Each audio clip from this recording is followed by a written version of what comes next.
company. And I remember during that time, entrepreneurs, usually when you need funding or if you need support, you have to go to a bank, you have to go through the traditional means. And I spent literally weeks trying to get those traditional models and showing proof of concept, and realized that the way that we used to get resources and support for businesses has changed. So in terms of the funding element, I started going to databases where I found different competitions like fsuccess.com or unoodle or AngelList or gus.com, if any of you know those databases, and literally would look at all the competitions that I'm eligible for, and I just started competing.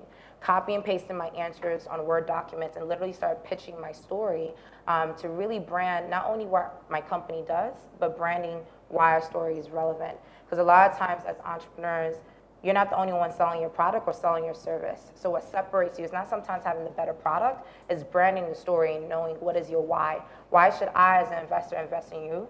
Why should I as a customer choose you over someone else? And why should I as an ecosystem rally behind you? Are you gonna make this happen, do or die? So from a funding perspective, I noticed that was a different way to really leverage my ecosystem. And I end by saying easy today is really knowing that capital is not just liquid capital in terms of tangible money, it's social capital. If you do not master the art of asking, it will really make or break how easy your journey as an entrepreneur becomes.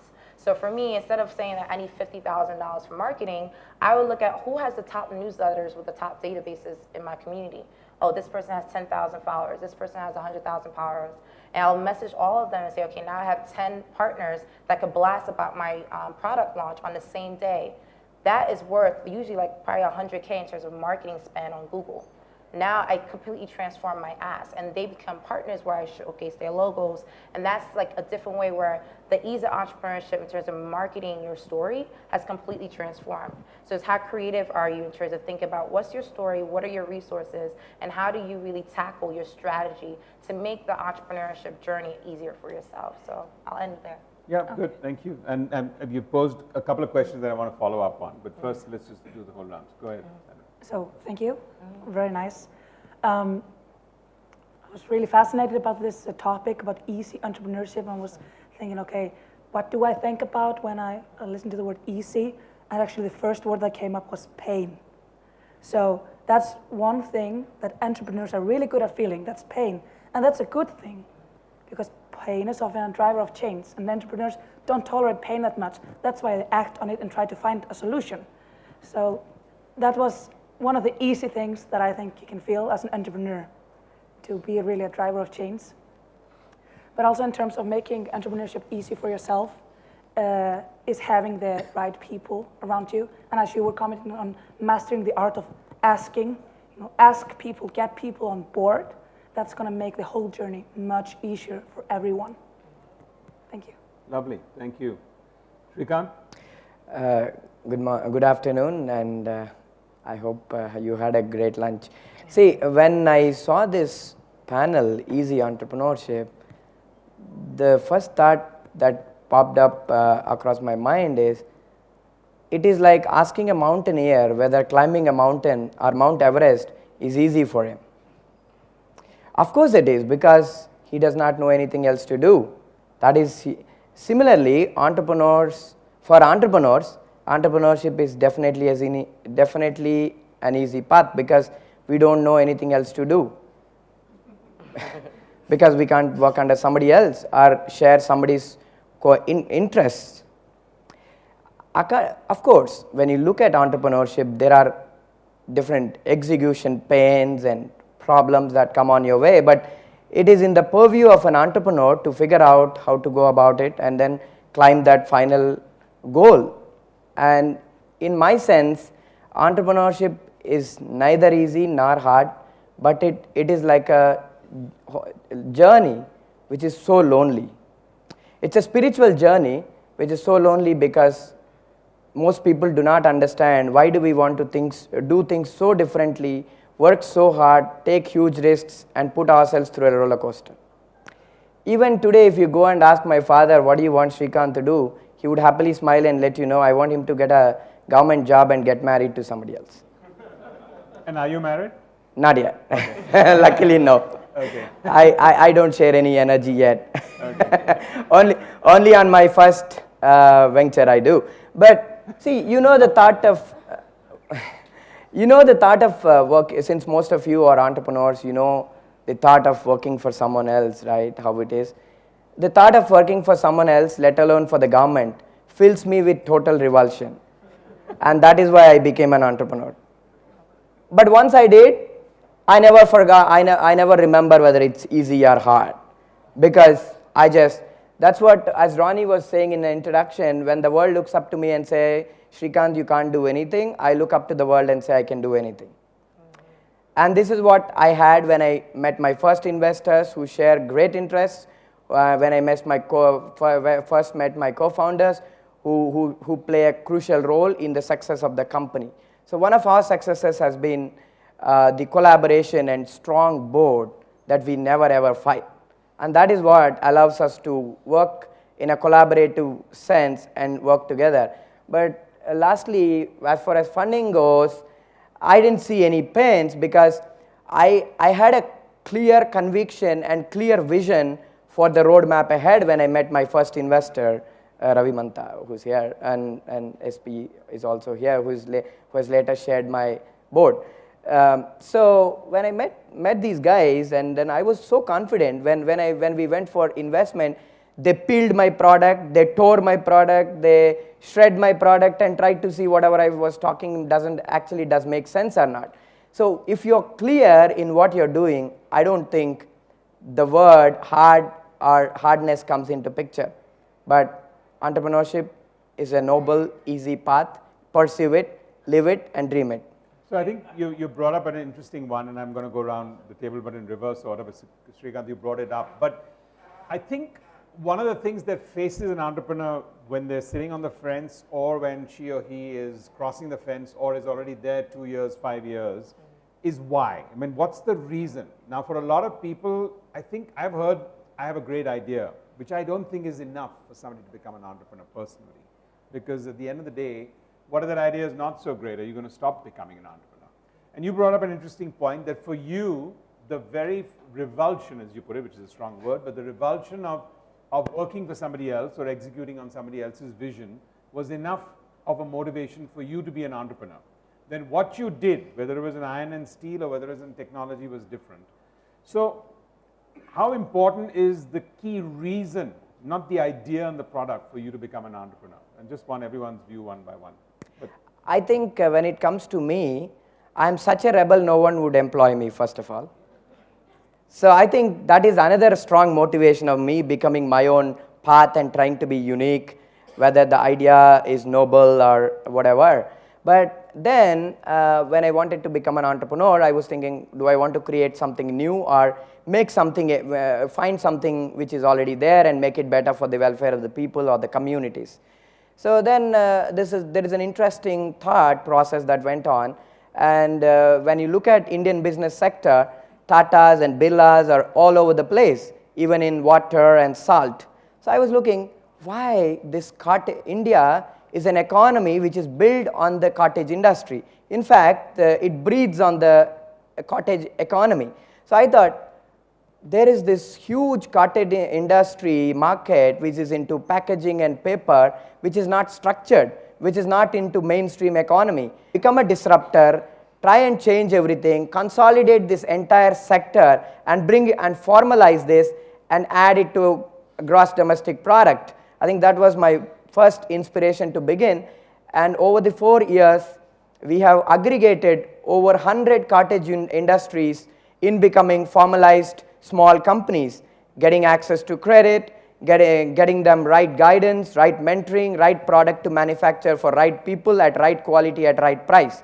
And this is what allowed us to be successful and grow at 20% a month from the day one. so Srikanth, just sorry to interrupt, but so I think your compelling reason definitely seems to be a natural sort of revulsion to somebody reporting to you, or you taking that, as you said, as a rebel, and a motivation that you wanted to make a difference and an impact, where in family-run businesses or conglomerates, you felt that the SME sector should maybe go to a next level.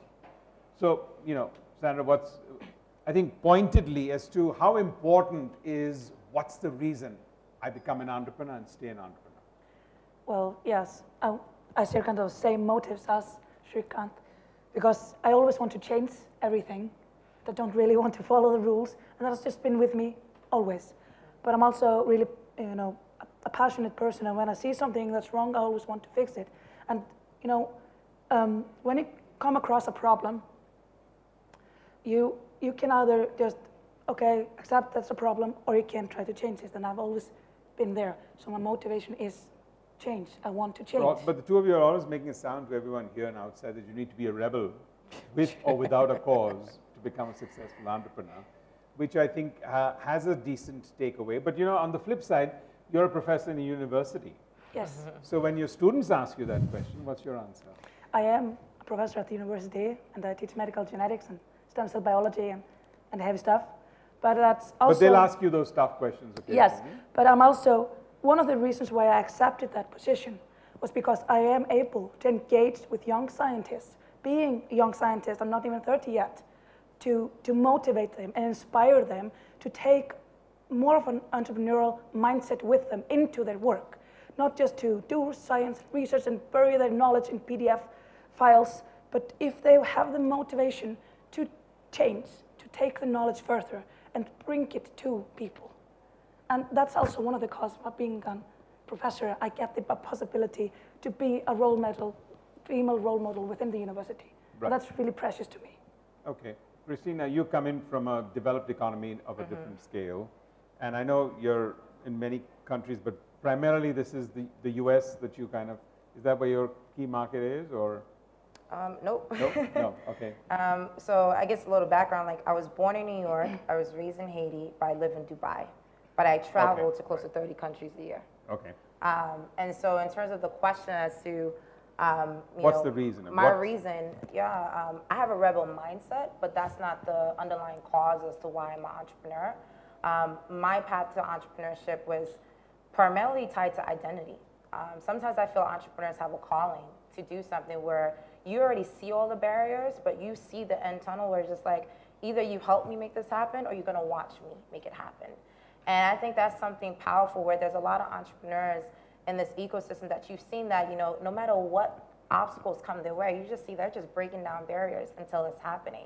And so for me, I say it's tied to my identity because my first company as a street vendor, connecting travelers to street markets was something that was a pain point because I saw how my grandmother struggled to sell street food in Haiti. I saw how my mom, who immigrated to New York, struggled to find people to buy her products when she was selling in the streets of Manhattan. And I was blessed to have a full ride scholarship by Bill Gates to go to Ivy League school and travel to 20 countries, understand street vendors. I mean, you can see it right here in India. That's the core ecosystem of entrepreneurs are street vendors. And being that I was a techie, I said, I have a calling to make a digital platform to connect these street vendors around the world. And I remember it's a $10 trillion off-market economy, and a lot of people said, oh, the World Bank tried, this institution tried, what makes you different? I said, I know I'm different because this is my calling. And so sometimes it could be tied to your identity, but it also could be tied to a pain point that you have that you see, that for some reason, you're the only one that sees that solution, even though no one else can understand. There's a quote that says, if 99% of people don't get what you're saying, you either completely wrong or you are completely on a path to something that is going to radically change that industry.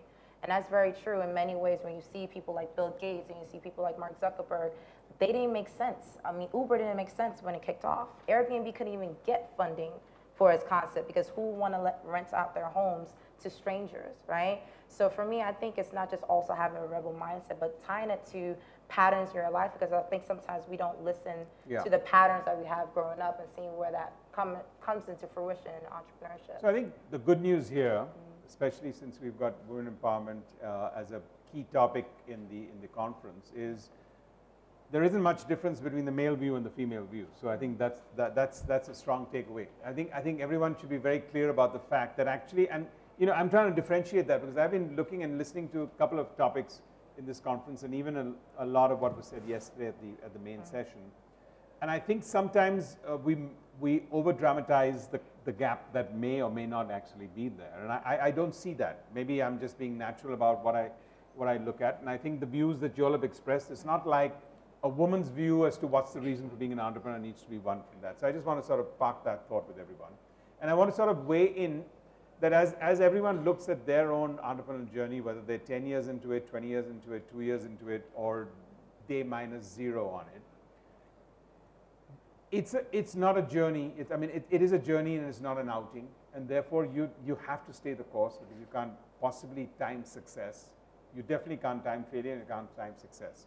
And therefore, there has to be a very compelling reason why you become an entrepreneur, why you want to stay that way. And it can't really necessarily be just on the business idea. So I think that's something that's sort of the common thread of what we came out here.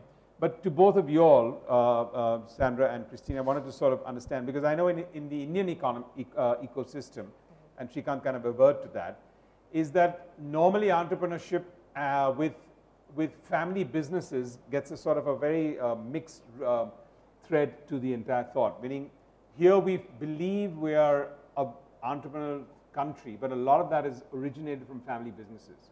And we don't have a roll call today of first generation entrepreneurs of a huge nature. In the last 3 or 4 or 5 years, we may be seeing a start of that, but really India lacks millions of first generation entrepreneurs. And I'm sorry, I'm going to use millions for a country like us because the kind of populations we have, we can't have 10,000 first generation entrepreneurs. We need them in millions. So in your experience and in the countries and the markets you are, what's the sort of a mix as you see it of first generation entrepreneurs versus family run businesses or second generation entrepreneurs, and the differentiation there? Because that I think is also an important takeaway for people here, many of who I hope are first generation entrepreneurs, and some who might be looking at family businesses but now need to step out of that family construct of the business and drive it in a different direction. Yeah, I could actually speak to that because we work with about 1,000 companies a year through our digital accelerator programs, and that's across 90 countries. And this conversation about family businesses versus first generation startup entrepreneurs, they have a different way of strategy and mindset. So usually family businesses, they already have a playbook. And so they just replicate that playbook and replicate the relationships that drive that playbook. So, you know, the auntie, the friend of the auntie and the uncle that, you know, could give you this connection for this supplier, this either. So there's already an established ecosystem that they replicate, both the playbook and the action steps to either expand the business, accelerate the business, or diversify the business. Whereas this generation that's emerging of startup entrepreneurs, because they don't have that original playbook, they have to create the playbook. So their strategy to access an ecosystem has to be created from scratch. So some of the tangible ways I've seen successful entrepreneurs replicate that second journey is think about the platforms you have today that your generations before in that family ecosystem didn't have. They probably didn't have a database like LinkedIn or Facebook, right? And so in this second generation, the most tangible thing you could do is download all your contacts, right? So let's say you have 3,000 LinkedIn connections and do highlights as to, okay, who's in this industry, who's in that, and think about, okay, what can I ask of this, maybe 500 people in that ecosystem that's in my LinkedIn network, but also what can I offer those 500 people, right? So the mindset of— But in your 1,000 people, therefore, what's the mix of first generation entrepreneurs that you deal with versus family? So for us, it's like probably like 60-40%. 60 first. 60% that operate in first generation because we usually try to find those disruptive startups, and 40% are in But in the family ecosystem businesses. you otherwise work in, what's the mix? Is it still much more family office? No, it's changing. It's changing. And I'm talking about that change in the fact that look at how they're dealing with the same concept of entrepreneurship of being a business owner, being a startup founder. They have different ways of building on the businesses. Yeah. And we were able to see that more rapidly. I mean, I'm based in Dubai, where the entire economy, a lot of it is based on family businesses. Right. But yet Dubai has a very strong startup tech ecosystem that's emerging. So I was just trying to give a tangible example as to how to really think critically of like, okay, what playbooks do you already have if you are part of a family business, and what playbooks that you need to create and how to create that playbook if you're in that pretty much this digital age as to how we're building businesses today. So Sandra, just, I mean, Iceland, just as statistics there first, just broadly, is it still is the ecosystem and the psyche still in entrepreneurship much more family owned, much more first generation? Forget where it's changing. What do you think is the ratio today? I think that's a great question because I think we have the opposite situation from India. Majority of the businesses in Iceland are first generation.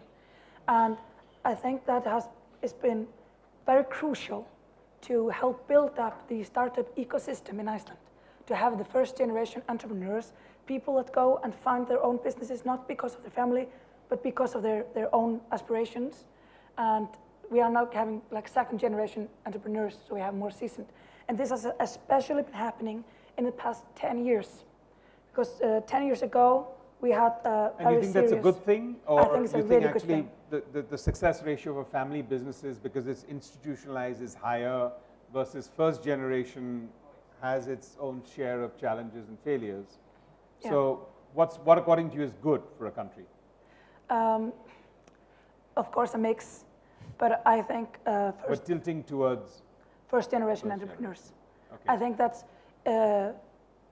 necessary to drive the change forward. Shrikant, you've been a clear first generation entrepreneur. You already told us what your dad would think, so we kind of know that.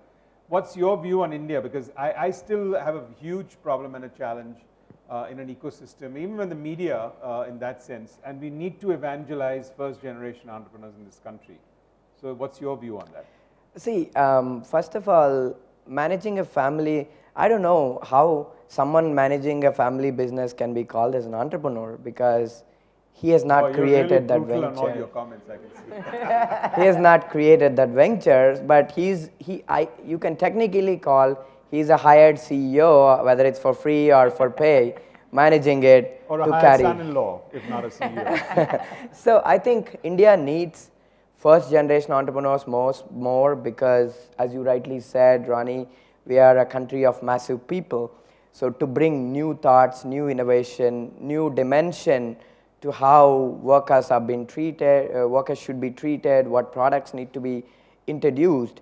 I think first generation entrepreneurs come from the other side of the world of suffering, and whereas family businesses, some people managing family businesses comes from the luxury and and everything has been given to them. So I don't think they can actually read what true India needs. So, and your advice to people, second generation and third generation people in family businesses would be what? Leave? Yeah, they will be. I think, though you have a family business, I do suggest anybody, whoever has it, to think outside the box and see if they can create something new at the same time of managing the family business. See, if you are a smart fellow and you don't need to manage your family business, you can hire a smart CEO. But to become a smart entrepreneur, you need to build your own empire. Okay, so unlike some of the formats that I've seen where we leave the questions to the end, I just thought I'd break this up. We're going to talk about the women influence when it comes to this in our masterclass, and then we're also going to talk about government. But I'm going to take maybe 3 questions if anyone has it on anything we've discussed so far, and then we'll get again back to our own internal one. Yeah, so go ahead. Yeah, this is a nice, good acoustic. Sanwar Oberoi, I'm from Bombay. I run a company called Bombay Hemp Company. Question is, and something I've been really grappling with. Do you think, as you said, the journey is lonesome, Ronnie, even in your book, very inspirational when you describe your journey. I face the same thing. 5 years I've been running my company. Do you sometimes feel a little, you get scared. Because how do you know the decisions you're making are correct or wrong? Many years later, you might realize retrospectively whether that was right or wrong. So sometimes, you start thinking, especially in your 20s, maybe So what's the question? should I go to... About being a great entrepreneur is narrow down on what's the question. Okay. The exact question is, sometimes you think, maybe if I go to B school or I go to some school and I come back, would that help my chances? So you're saying how important is an interim refresher course, Correct. education of some sort Correct. to your career, to getting you back on balance? Yes. Yeah. Okay, anyone, first Shrikant will tell you don't ever think of the word MBA. But anyway.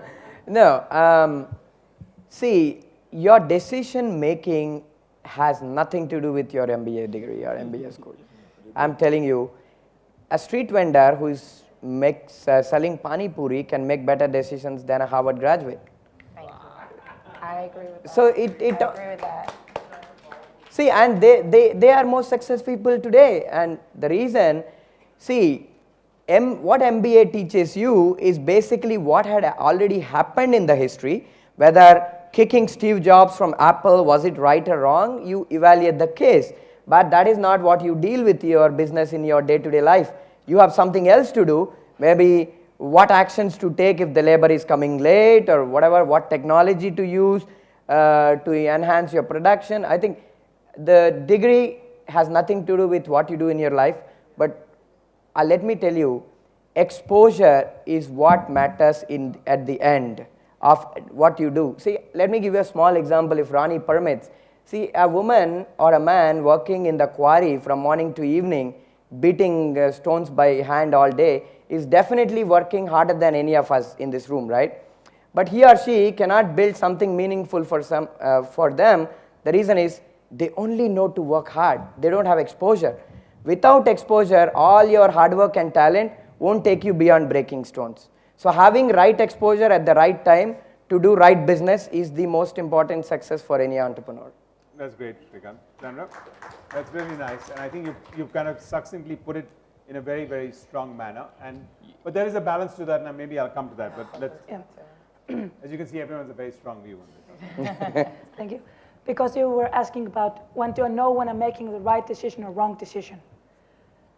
The whole thing and deal about being an entrepreneur and a leader is to make a decision, whether it's wrong or right, and to stand by that decision and move forward and not feel filled with regret. So whatever decision you make, you have to be able to take a decision and be brave enough to stand by it.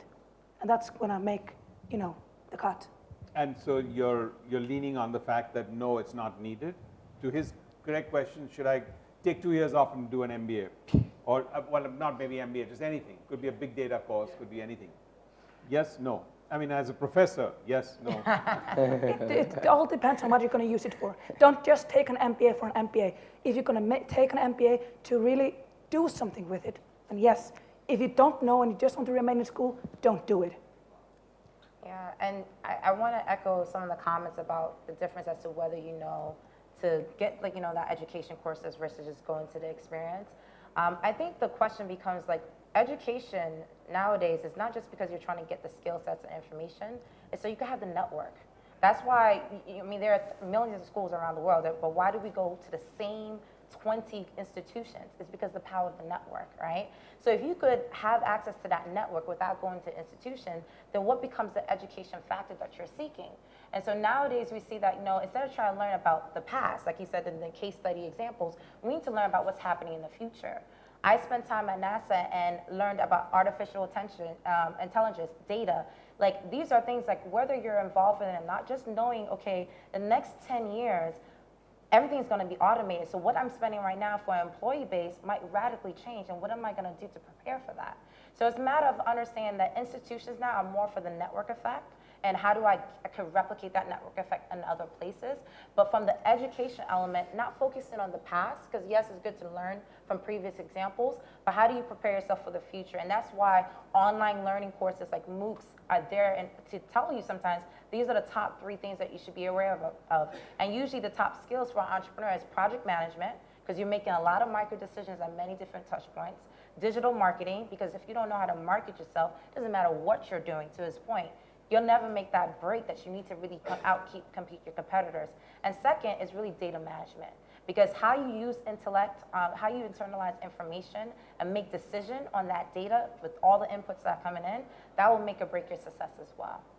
Yeah, so I think it was a pertinent question. I think it's a question that is in everybody's mind in some stage. I think we talked about decision making, and I just want to sort of lean in with one more thought, because curiosity is a very, very important word for being an evolving leader and an evolving entrepreneur. And it's not just a hackneyed word, because curiosity means, but actually curiosity brings with it that you need to be a very strong listener, and you need to be humble. Otherwise, you're not going to be genuinely curious about anything.